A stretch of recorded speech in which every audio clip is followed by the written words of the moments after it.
Desde Buenos Aires, quien les habla, Neri Price, para una Parashá más, Parashá Re. Mira, y desde este estudio que queremos comenzar ahora, queremos que ustedes puedan apreciar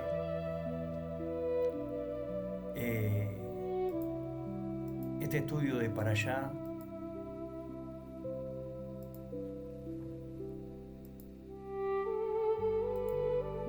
de la Parashá Re, y lo vamos a ver que la Parashá Re abarca de Devarim, capítulo 11, versículo 26,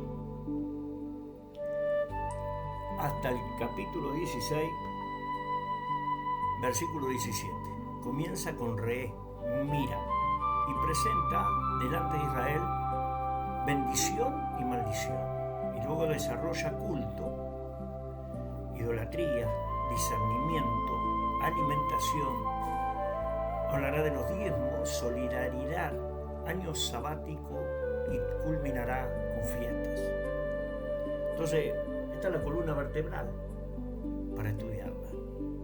Parashá Re, mira, nos habla de aprender a ver para poder elegir. Y el mensaje completo sería que Dios primero abre los ojos, después coloca delante del hombre dos caminos, luego le enseña a discernir y finalmente le muestra cómo convertir la elección espiritual en una forma concreta de vivir. Por eso se podría resumir esta Parashá Re no como escoge entre bendición y maldición, eso solamente sería el comienzo. El mensaje completo sería: aprende a ver correctamente, porque lo que ves determina lo que eliges, y lo que eliges determina cómo vives, y cómo vives determina la clase de comunidad que construyes.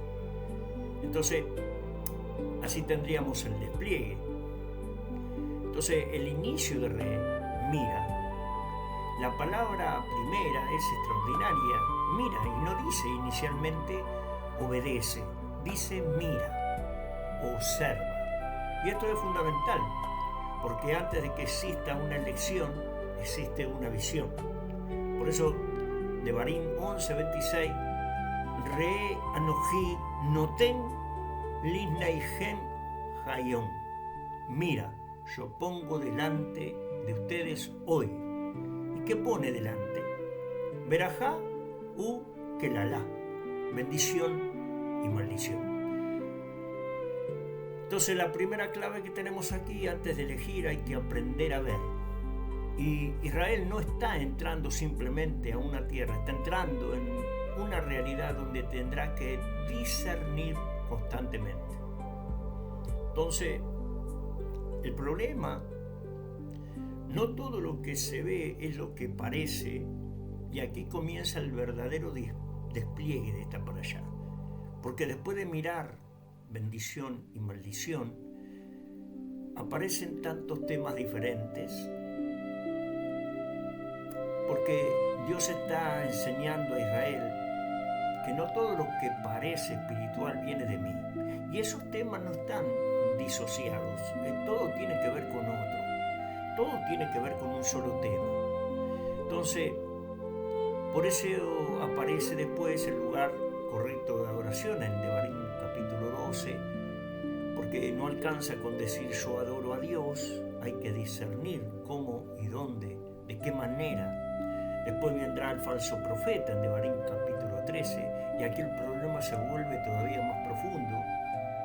Una persona puede hablar en nombre de Dios, producir una señal, tener una experiencia espiritual, hacer algo extraordinario y aún así estar conduciendo al pueblo hacia la idolatría. Entonces Re enseña: no creas solamente porque viste algo extraordinario. Y esto es enorme porque ver no es todavía discernir. La Parashá empieza, mira, pero inmediatamente después te enseña que no todo lo que ves debes creerlo. Entonces, después viene un desarrollo del discernimiento. Y entonces podemos ver el hilo, que ver comienza, que re comienza con ver, luego introduce elegir, después viene discernir y luego ordenar la vida. Finalmente, construir una comunidad santa, ese es el despliegue. Y entonces veremos que por qué aparece Kashrut, la comida kosher. Esta es una de las conexiones más hermosas de Re. Después de hablar de idolatría y discernimiento, llegamos a estos son los animales que podrás comer. Devarim 14. ¿Por qué? Porque la Torá está llevando al discernimiento desde el altar hasta la mesa. No solamente a quien adoro, sino que dejo entrar en mi cuerpo. Y ahí aparece la enseñanza que ya veníamos trabajando. La santidad comienza mucho antes del altar. Comienza en la mesa. El israelita aprende a distinguir entre lo puro e impuro, lo permitido y lo prohibido, lo santo y lo profano. Y esto desarrolla una capacidad espiritual, la capacidad de distinguir. Después viene el dinero, y esto es todavía más interesante, porque después de hablar de alimentación aparecen diezmos. ¿Y por qué? Porque ahora la pregunta cambia de qué entra en mi cuerpo a qué hago con lo que me llega a mis manos. El diezmo enseña que la prosperidad no es simplemente esto es mío. Hay una dimensión de pertenencia divina. El dinero también necesita discernimiento. Después viene el pobre. Y aquí la Parashá Re da otro giro. Devarim 15 dice, no endurecerás tu corazón ni cerrarás tu mano a tu hermano pobre. Ahora, discernimiento llega al corazón. Primeramente mira, después discierne, después abre tu mano y finalmente no endurezcas tu corazón. Entonces podemos leer la Parashá como un movimiento entre ojos, mente, mano, corazón. Eso es precioso para enseñar, ¿verdad? Y la verdadera espiritualidad no termina en saber distinguir, termina en actuar correctamente. Después veremos el Shabbat de la tierra, el año sabático. Después aparece el año séptimo, donde se liberan las deudas y se deja descansar. Aquí Dios toca otro ídolo, el control. Porque el hombre piensa, si no controlo, pierdo. Y la Torá enseña a aprender a soltar. Entonces Re está actuando progresivamente de diferentes formas de idolatría.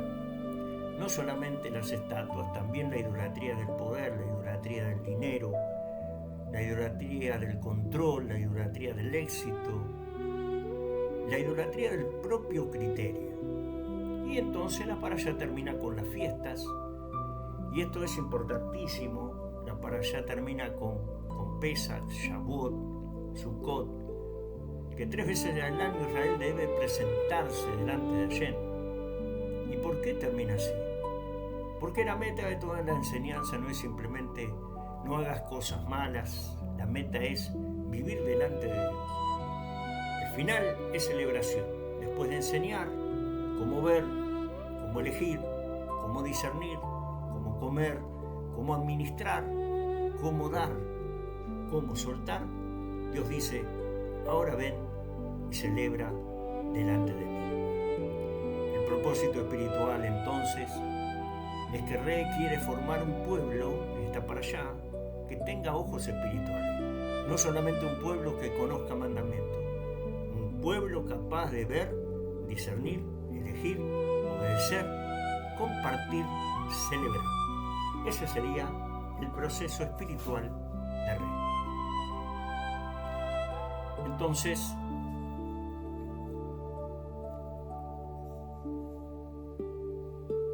vamos a comenzar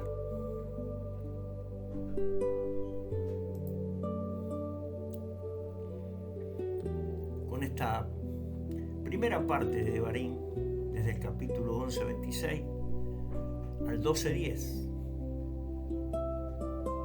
mira. El arte de ver lo que Dios ve. Los dos montes, los dos altares y los dos caminos. Dice aquí, mira, yo pongo hoy delante de ustedes bendición y maldición. Y es muy importante que podamos ver esta parte que dice, pongo delante de ustedes bendición y maldición. Entonces podemos preguntar ¿por qué mira? ¿Por qué observa? Y no escucha. Y aquí Moisés hace algo inesperado. Toda la selección anterior giró alrededor de Shema, escucha Israel. Y ahora cambió un verbo. Dice, mira. Y los comentaristas, los mefarshim, preguntan, ¿por qué cambiar de escuchar a ver?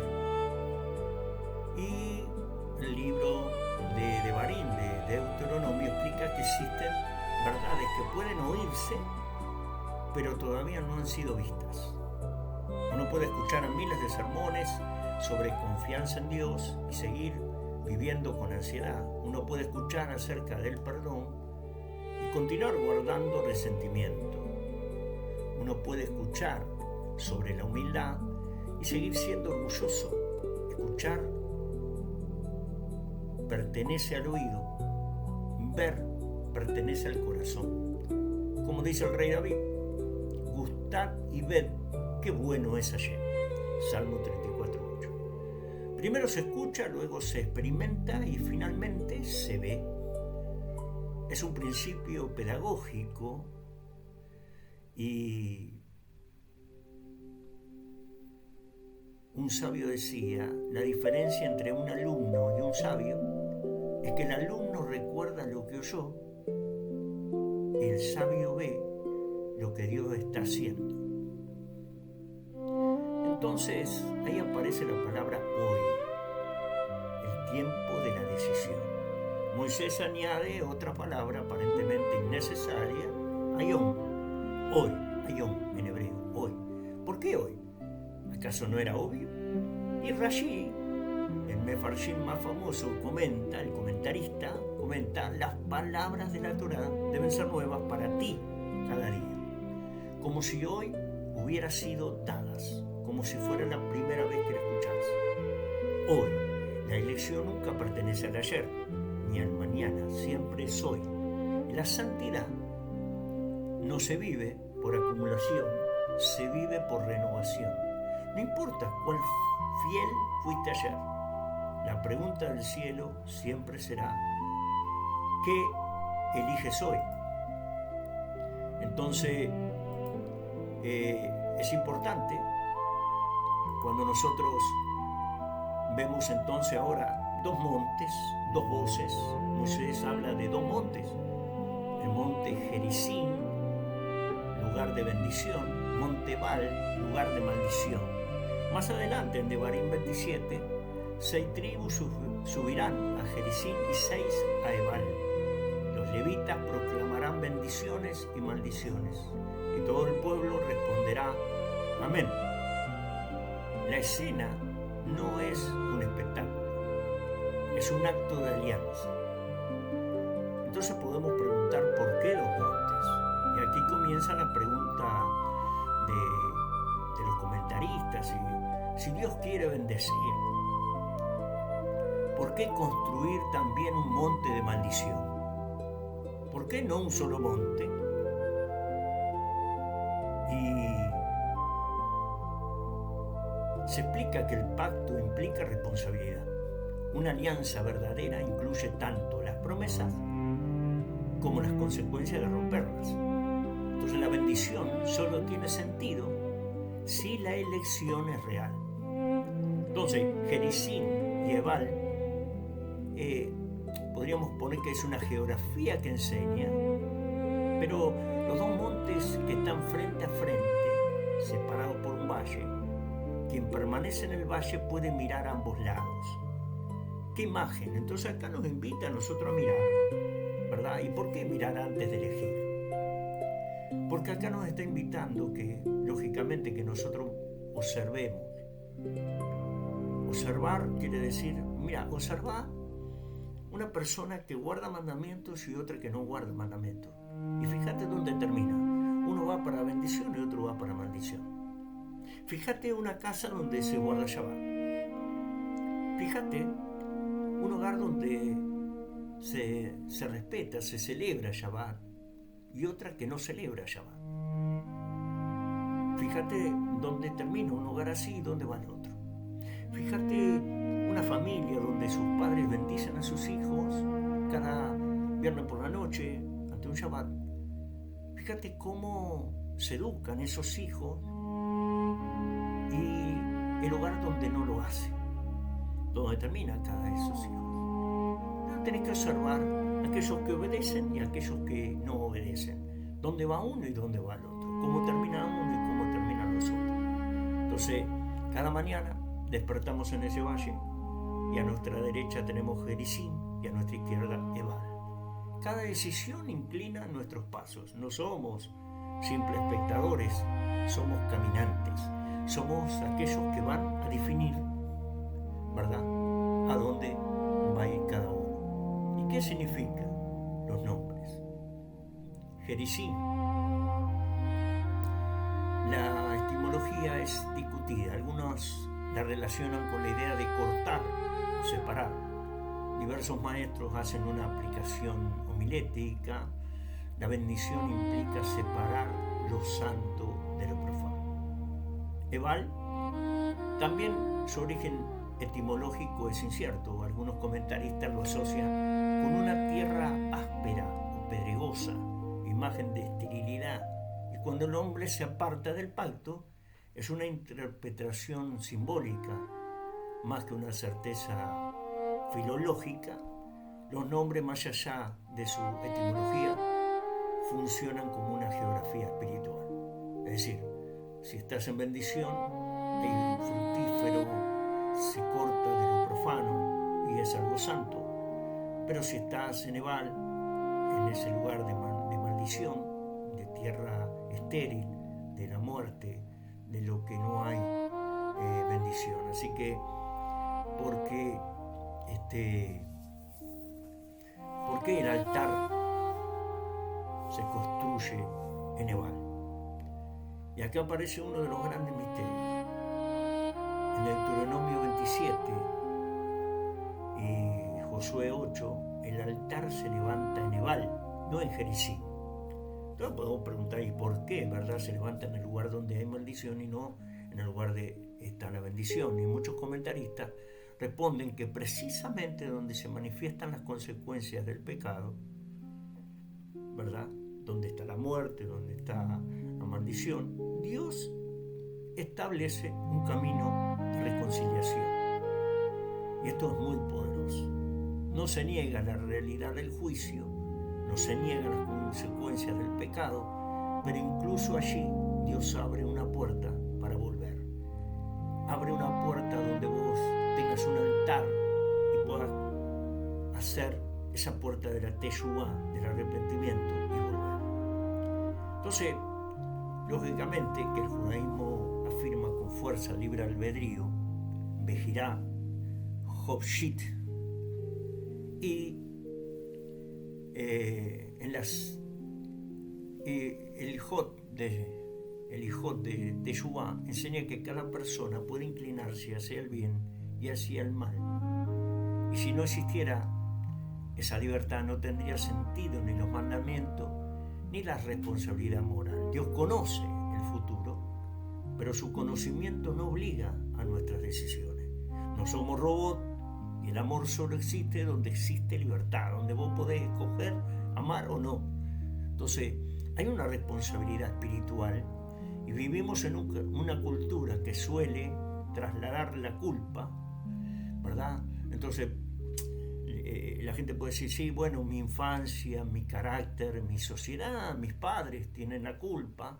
La Torá reconoce la influencia del entorno, claro que sí, pero no elimina la responsabilidad. No le podemos echar la culpa a nuestra infancia, a nuestro carácter solamente, a la sociedad misma, ni siquiera a nuestros padres. Tenemos cierta responsabilidad después, podemos escoger y elegir, cambiar toda situación. La primera palabra de esta para allá, re, está en singular. Re. Cada uno debe ver, cada uno debe responder. Mira tú, mira vos, mirá la diferencia entre bendición y maldición. Mirá, para entonces vos poder elegir y cambiar esa situación. La elección diaria. Entonces, no elegimos entre Dios y un becerro de oro. Elegimos entre perdonar o alimentar el rencor, decir la verdad o exagerar, orar o posponer, servir o buscar reconocimiento, escuchar o responder con dureza. Las grandes decisiones suelen construirse sobre miles de pequeñas decisiones. Aquí Re se conecta con la parashá de Kep, ¿se acuerdan? Los mandamientos del talón que preparan el camino. Entonces nos dice esta porción, este comienzo de la porción, destruir los altares paganos. Moisés ordena destruir altares, pilares, árboles rituales, asherim, árboles rituales y imágenes. Con el contexto histórico se trata de eliminar los lugares dedicados al culto idolátrico de Canaán. Pero los profetas muestran que el problema no era solo la piedra, solo una estatua, solo un árbol o altares. Era el corazón. Y hoy no solemos tener altares a Baal en nuestras casas, pero sí podemos levantar otros altares. Los altares modernos, el altar del éxito, que quiere decir valgo por lo que logro, el altar del dinero, mi seguridad está en mi cuenta, en mi home banking, el altar de la aprobación, necesito que todos me respeten, que todos me vean, que todos me reconozcan. ¿Sí? Yo soy el maestro, yo soy el pastor, yo soy el profeta, el apóstol. El altar del placer. Si me hace sentir bien, debe ser correcto. O el altar del ego.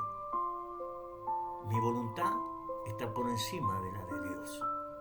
Un altar es aquello donde colocamos nuestra confianza suprema. ¿Sí?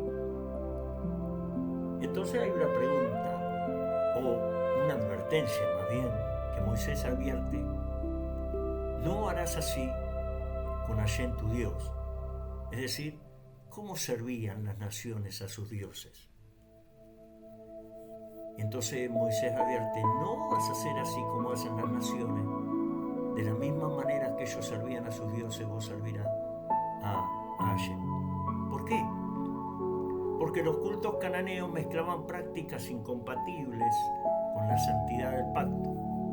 Entre ellos se encontraban, según los textos bíblicos y diversas fuentes antiguas, había prostitución ritual, ritos de fertilidad, magia y adivinación, intentos de manipular a la deidad mediante sacrificio.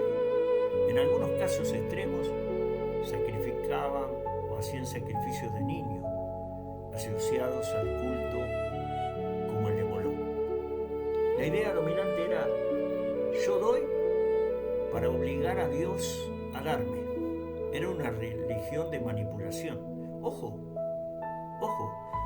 habrás escuchado muchas veces estas cosas, no estás lejos, no se está lejos de esto.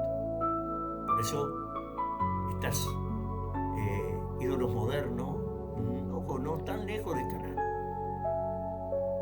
¿Y por qué Dios dice: no me adoren así? Esta es una de las enseñanzas más profundas de la Parashá. El peligro no era solo adorar ídolos, era intentar adorar al Dios verdadero con la mentalidad pagana. Es posible usar el nombre de Dios, pero conservar un corazón pagano. Y algunos ejemplos actuales puede ser que dar una ofrenda pensando que así obligo a Dios a bendecirme.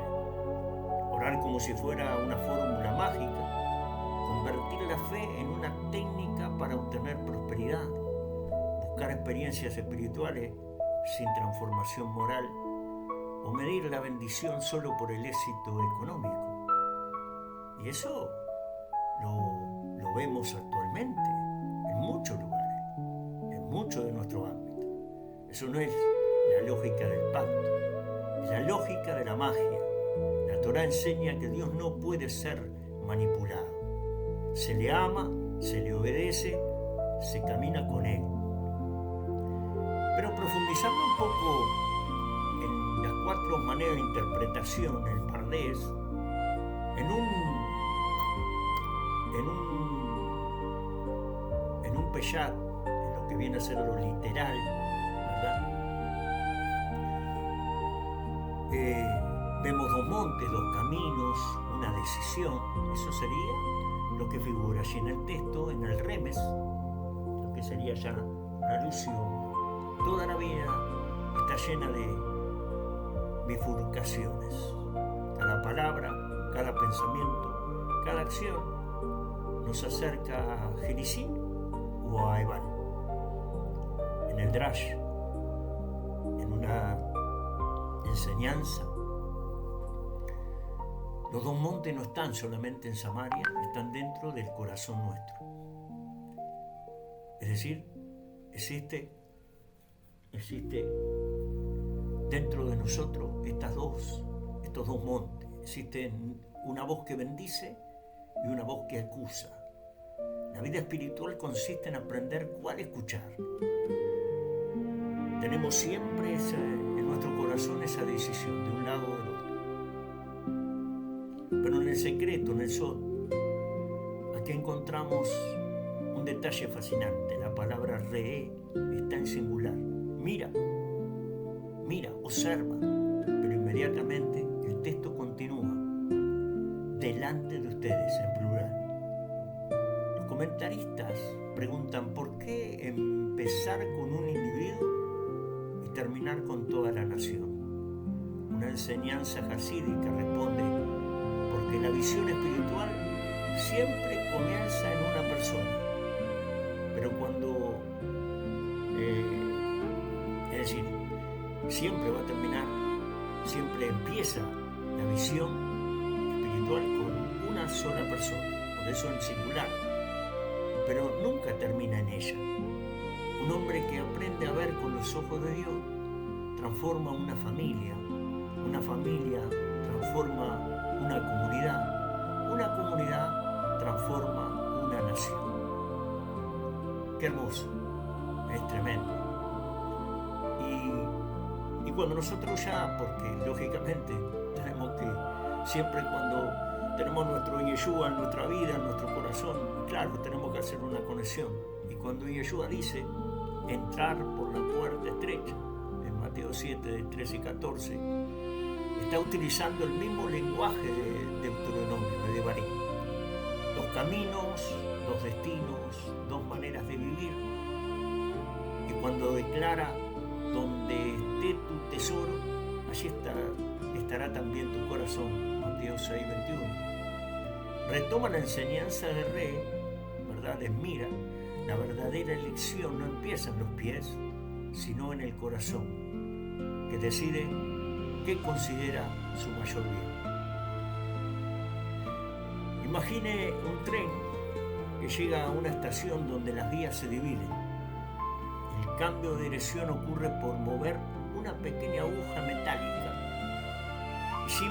A simple vista parece un detalle insignificante, pero esa pequeña decisión determina si el tren llegará a una ciudad o a otra completamente distinta.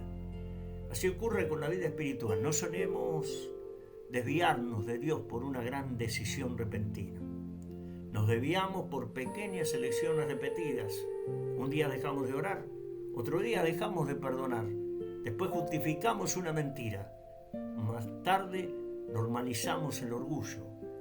La vida o esta vía cambió mucho antes de que el destino cambiara.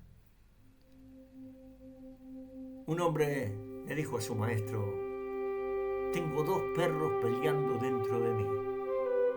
Uno representa el bien, el otro representa el mal. ¿Cuál va a ganar?, le preguntó. Y el maestro respondió: al que tú alimentes, ese va a ganar. El hombre preguntó: ¿y si alimento a los 2? El maestro sonrió: entonces tendrás 2 problemas en lugar de uno.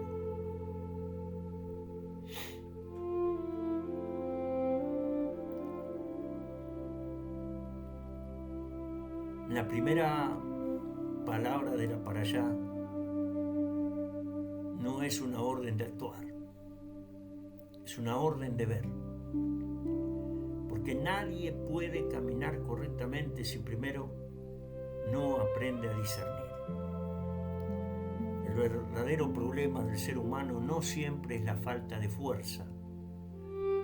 Muchas veces es la falta de visión. Por eso Moisés no comienza diciendo esfuérzate, comienza diciendo mira. Porque quien aprende a ver el mundo desde la perspectiva del pacto descubrirá que detrás de cada decisión cotidiana se encuentra simbólicamente Jericín y Ebal. Comprenderá que la bendición no es un accidente del destino, sino el fruto de un corazón que ha aprendido a mirar la vida con los ojos de Elohim, con los ojos de Hashem. Por eso hemos comenzado esta parashá y que vamos a continuar evidentemente con este único tema que tiene la parashá, que es discernir, que es ver, pero también con todos estos temas que salen. Por eso vamos a continuar, ¿verdad? Y que el Eterno nos siga bendiciendo y que siga ayudándonos con este estudio, con esta parashá tan interesante que es Re, que lógicamente que tiene continuación con todas las demás y que podemos continuar estudiando con todos ustedes. La verdad es una alegría que podamos compartir juntos esta gran parashá, este único tema, discernir, ver, pero que todo tiene que ver con todo. Así que vamos a continuar, vamos a seguir viendo después el tema de idolatría, el falso profeta y todas estas cosas que tenemos por delante, porque es importante que nosotros podamos estar con esta parashá y como todas las parashá, ¿verdad? Así que podamos continuar en esta parte, que podamos seguir bendiciendo y que sean